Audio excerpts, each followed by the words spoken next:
You are listening to Season 2 of The Diary of a Wannabe Writer, the short and often daily podcast in which I chronicle my life and attempt to be a writer by writing daily. Sometimes.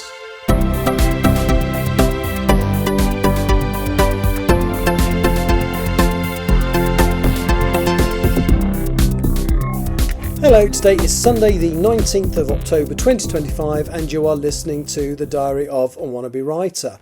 Yeah, and I would really like to apologise for yesterday's podcast, which the problem is I've got myself into a bit of a situation where earlier in the month I didn't feel like writing, and so the 5 days where I didn't have to podcast this month to hit my target for the end of the month of 260, well, basically I blew those at the beginning of the month, which means I can't take a day off now this month. So you've still got to listen to another 12 days of this to get me up to 260 by the 31st.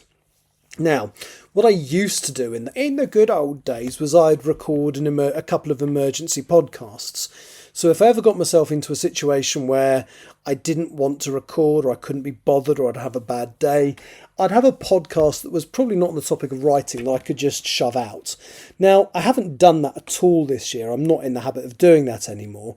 But frankly, yesterday should have been something like that because I wasn't in the mood to do it. You can probably tell from the way I was I was obviously irritated throughout the entire podcast, but then it's vaguely amusing, I suppose.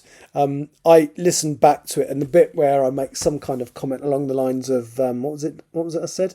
I've got literally no content and I've still managed to overrun. What a dick. That made me laugh. I made at least one other person laugh as well. So yes, so the first quarter of this podcast is me apologising for the drivel that was yesterday's. Now, I've been a lot more productive today. Maybe not as productive as I should have been, but the important thing, so to tell you what I did in my day, I didn't do much this morning. It took me a little while to get to sleep last night, but because I had a sore neck from from swimming, but it was actually okay. It wasn't too bad by the time I went to bed. I found some paracetamol and discovered they were out of date, so I thought I'd better not take those. Actually, that's a really good point. I need to go and get some more.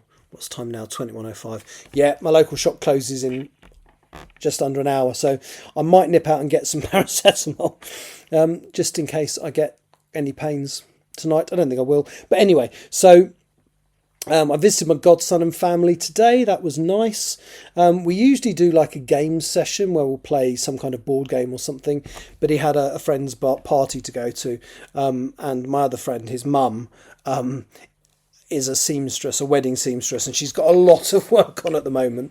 But once I got home, I did what I should have done ages ago, and that was sit down and read through chapter 15, it's a funny old chapter, that one, because it's got more in it than I intended, because as I've said, without being too cryptic, I needed something to happen to, it didn't matter which character, I just needed to lay the groundwork to show that such a thing was possible, because it becomes relevant in the next book, and I didn't want it to be the first time we saw it in the next book, because otherwise it would have been a bit Deus Ex Machina, is that what they say, when you just pull something out of your arse to finish to get yourself out of a hole. So that sounded really weird the way I said that. But yeah, so I wanted there to be precedent for this thing. But the character I chose to do it to made the story a little more complicated. Not in a bad way, but there was me thinking, well, this chapter can solve that, and it hasn't. The chapter is 5,000 words long, and then I began to realise that there's still so much more just got to happen just to round that little bit off. But I finished chapter 15, which, as I say, ends at a certain point. It's about 5,000 words long, and that's in a good place. And it's also edited and run through Grammarly, so it's properly signed off.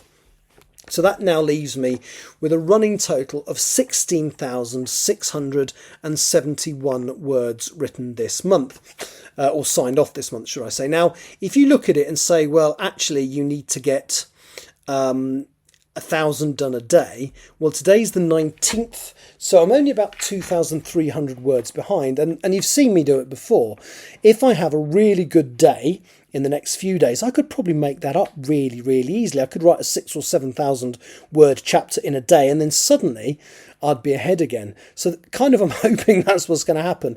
What isn't helping is I'm now quite busy. So I'm going to see a friend in London on the 22nd. I am free tomorrow. I am free on the 23rd. 24th I'm free in the morning, and then I am going to a writing event with author T.G. Campbell in Leeds called something at the Armouries. I've forgotten, but she's watching this, so no doubt a little note will appear. Unless, of course, she's not listening to me record the podcast. But yeah, I'm helping her with that event where she's going to be in, a costume and selling books. And actually, I have got something to wear myself, and I was just about to hold it up to the camera when I've realised that this is a audio podcast and you can't see it. Authors at the Armouries, there we go. So she's one of the authors attending the Authors at the Armouries event. She is attending on Saturday the 25th, so we're going up on Friday afternoon, evening, doing the event on Saturday and coming home on Sunday. So I should be able to do some writing Saturday morning, and I should be able to do some writing Monday afternoon. We shall see. Anyway, I have got content today, but I'm not going to overrun. That's me for today. Hopefully I will talk to you tomorrow to say I've started working on chapter 16. Thank you so much for listening. Take care. Bye-bye. You have been listening to the Diary of a Wannabe Writer. For more information about what I'm writing, go to linktr.ee/Richard Writes, capital R, capital W, where you can find details of my website and social media. I may see you there.